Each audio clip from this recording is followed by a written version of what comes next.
So, as you see in your black belt requirements, one of the things that you're going to be doing at black belt now is creating bunkai, your own bunkai. So we're going to have dojo bunkai for pinans, and then no more dojo bunkai. The idea is you're going to take this idea, the bunkai, and you're going to develop your own ideas on bunkai, right? So we need to give you enough to kind of get started where you have some ideas, and then you're going to go from there and put your own ideas in. Sound good? All right. Can I have you help me something like this? Would you slip behind me and do the full Nelson? Yeah, you guys remember this? All right, so now, once he gets his hands together, I'm in bad shape, right? So I'd like to not let him do this. But once it happens, here's what we're going to do. If he pushes my head down, it's really bad. Hard to get out. So before he puts my head down, I'm going to make a fist and put it right on I'm going to grab my own fist and put it right on my forehead. And as he tries to push my head down, I'm going to resist it from this position. Does that make sense? And now from here, I'm going to step out and bring my arms down this way. Then I'm going to give him my elbow, boom, and then another elbow on this side. Okay, take a look again. Full Nelson happens.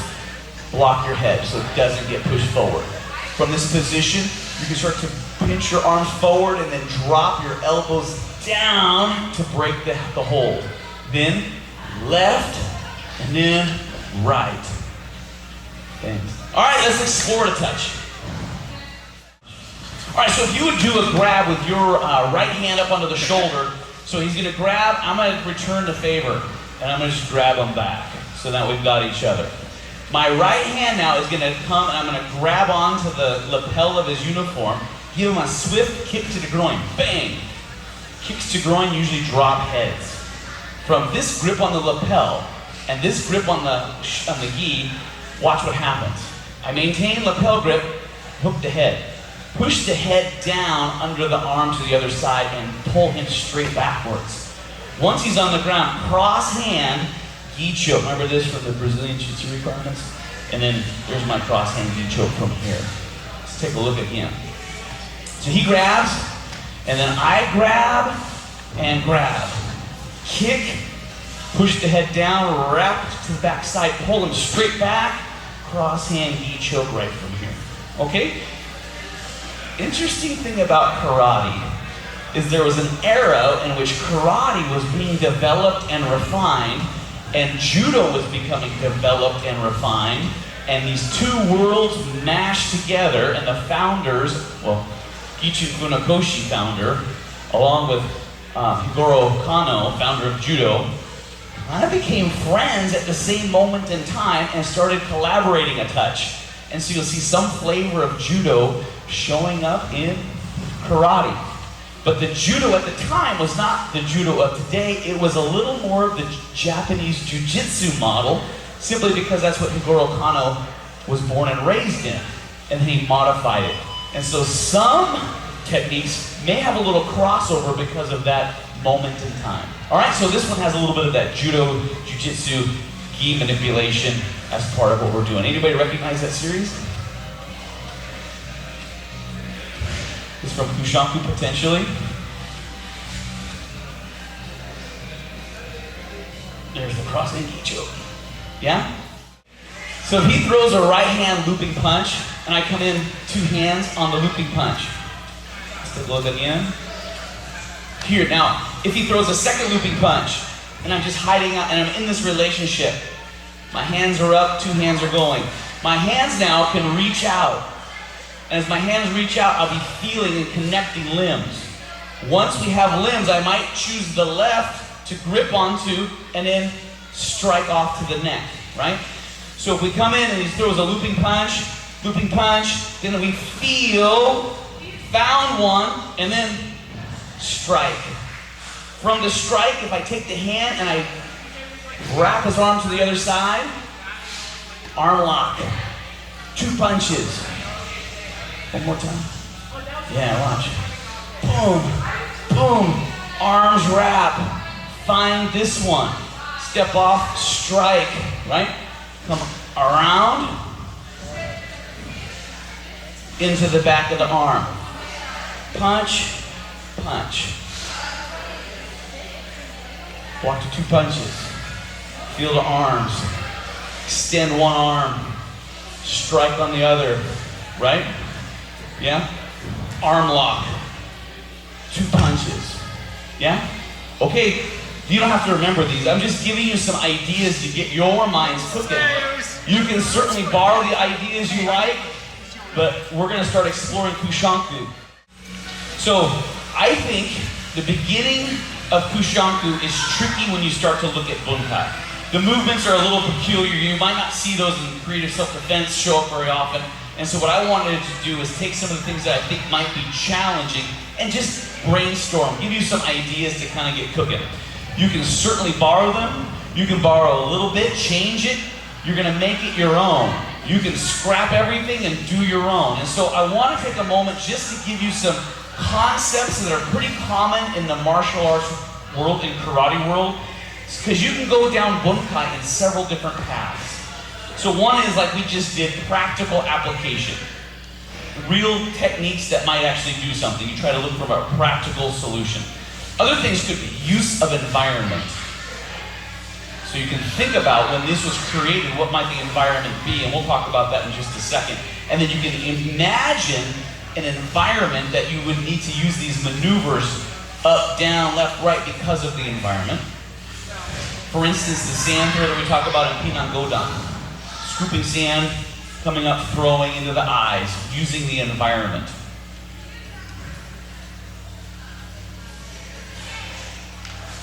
Dropping down low because the sun is behind you and that quickly blinds your opponent because they get a burst of light and then you pop up and then you're on them again, right? Sometimes people will look at kata and they'll end a series with their opponent with a block, which practically we go, why would you do that? Well, there is a lot of evidence that people in karate would do that on purpose to practice in a defensive posture versus an aggressive posture, because in karate, it's important to remember that karate is used for defense.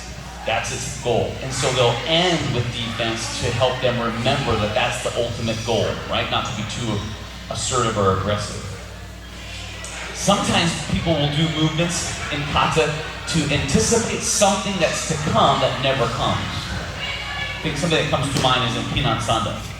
This double block. Maybe only one hand is doing something, the other one is anticipating something that never even comes. And so you can use that to solve some potential problems that you might find in Bunkai, because not every move might have been intended to do something. It may be anticipating something that never even happened, but you're preparing with movements for multiple situations. I'm going to read a couple paragraphs about Kushanku. So traditional, this is traditional, it's not modern, it's old traditional, so put your Okinawan, old Japanese hat on and listen. This kata depicts a confrontation in a large field at night with numerous opponents. The kata is supposedly performed during a moonlit night and uses many deceptive maneuvers to confuse the attackers. It also involves protecting the sense of hearing and touch due to the difficulty of seeing clearly at night. Kushanku involves swift stance shifting, low defensive postures, as well as development of the sixth sense. An old story exists that explains why this kata was created to teach these principles. The story begins with two martial artists meeting in a challenge after dark. One was a practitioner of karate, and the other was a practitioner of Jiu-jitsu. At the start of the confrontation, they stood across from each other for hours, waiting for the other to make the first move. Finally, the karate practitioner lost his patience and hit a tree to intimidate the jiu-jitsu practitioner. When this did not work, the karateka became more impatient and attacked the jiu-jitsu practitioner. This was contrary to the teachings of karate, where there is no first attack. The jiu-jitsu practitioner quickly pivoted and with the aid of nightfall avoided the karateka's attack. The jiu-jitsu threw the karateka onto a tree stump and killed the karateka. Although the karateka was defeated by his impatience and anger, the other karateka, observing this exchange, understood the need for knowing how to fight in the darkness. As a result, the kata Kushanku was created. So you have all these stories and it's tough to know what's true and what's false. But it is an interesting perspective to get your mind's creative juices flowing, and it's maybe a birth of maybe a way that you want to approach this bunkai. Does that make sense? All right, let's reform our lines. We're going to review Kushanku kata, the form of it, and then we're going to break loose and spend some time exploring bunkai. Let's go ahead and step back, probably a couple rows. All right. Let's get... Joy. Kushanku! Hey!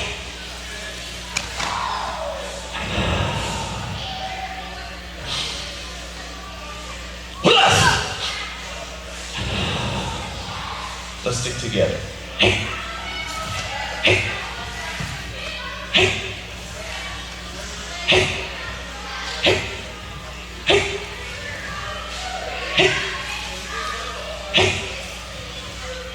Hey! Hey!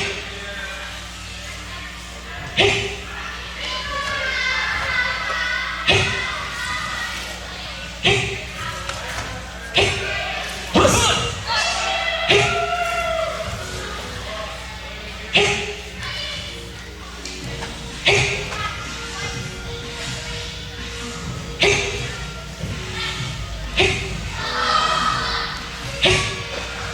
Hey! Okay, we're going to consider that section 1/4 of the kata. Your first goal is to do a bunkai for the first quarter of Kushanku. Let's set our parameters on that goal. Let's start to work with our partner and start to explore what these movements could be. Stick with the ones you like, start to work on it, and over time, start to evolve it. But if you're always changing it, you never really make much progress. So start down a route, progress, see if you can come up with a solution for everything, and over time you may evolve what you've done, originally become something that you like a little better. Okay, so how strictly grab keep every movement shoulder? Good question. Great question. So we have to remember when we do bunkai, what happened first? The kata, the artistic movements did not happen first, it happened second. The actual battle maneuvering that created the kata was first. And so what should trump what? Well, if you have a movement, it gives you a general sense of what could be happening. You have a lot of freedom to leave the kata form to make something work as long as it has a general essence. That makes sense? But if it's supposed to be a movement that looks like this, and you do this, it's so foreign that it's no longer an analysis of that movement. Does that make sense? And so I kind of got you started with some of the things that we were doing. You have the essence, but we did change, you know. We did not turn the bad guy that way. We moved the bad guy over, you know, we changed how we maneuvered to make it work combatively a bit better. Does that make sense? So, final thought is, Pinans, you got to do the dojo's version. We're going to give you that one. Things beyond Pinans, I want you to start creating in your own mind an analysis and go through that journey yourself. Sound good? I'll be there to brainstorm and help you guys, and then I'll tell you if something's way off base, but likely you guys will be A-okay. All right? All right, so it's important to remember the progression in which, and the history in which karate kata was created. Can I borrow you? So if we're at a tournament and we're doing point sparring tomorrow, it's going to look something like this, right?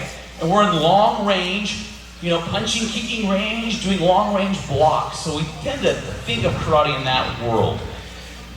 It wasn't like that back when they were creating it. It was self-defense for the streets of Okinawa. And when you think about bad guy attacking good guy, a lot of times you don't think about them just lunging through space with a punch. There's a grab of some sort the bad guy's doing to get it started. And so what we're going to do is creative self-defense, feeding with grabs, and then just pay attention to your movements. How you just naturally do creative self-defense, and pay attention to see if there's any movement patterns that are familiar due to kata. Know what I mean? All right. So we're going to try to do creative self-defense, but also take record of what you're doing and see if there's anything that'll help you kind of make some connections with the world of kata. Let's go ahead and partner up. Sensei Hank and Sensei John. Sensei John, I don't know what you did, but maybe 2 looping punches or a grab of the throat. So the attack comes in. When you do the attack that he did to you, and Sensei Hank goes like this, right? And then he goes to the hips. And I'm thinking that looked a lot like Kushanku beginning, right? And he just was doing creative self-defense. I don't know if he exactly had that in mind, but when you're looking at it, you're starting to see kata show up in creative self-defense battles. And so, just that, Sensei Nicholas is doing clinch. And I'm like, looks a lot like maybe something that could be the very beginning of Kushanku in the first variance. Starting a clinch. Maybe these are some elbows. So you have some liberty. Okay, real quick. So, Sensei Kara was doing this, Sensei Carl was doing this, Sensei John was doing this in creative self-defense. Knee strike, push the head down, pull the arm back, right? Looks a lot like these moves, doesn't it? This move is in Kushanku, it's in Pinan Yodan. You have windmill movements that show up in kata, very similar movement to what you guys are doing. You did, where are you? This looks a lot like the ending in Kushanku, where you're down, cross hands, horse stance, drop a person.